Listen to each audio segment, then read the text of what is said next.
A 50-year-old man has been a smoker for 25 years. He has worsening orthopnea over the past 6 to 7 months.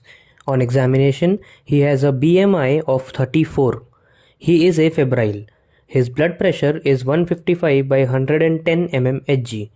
Auscultation of his chest reveals rales in the lower lung fields bilaterally.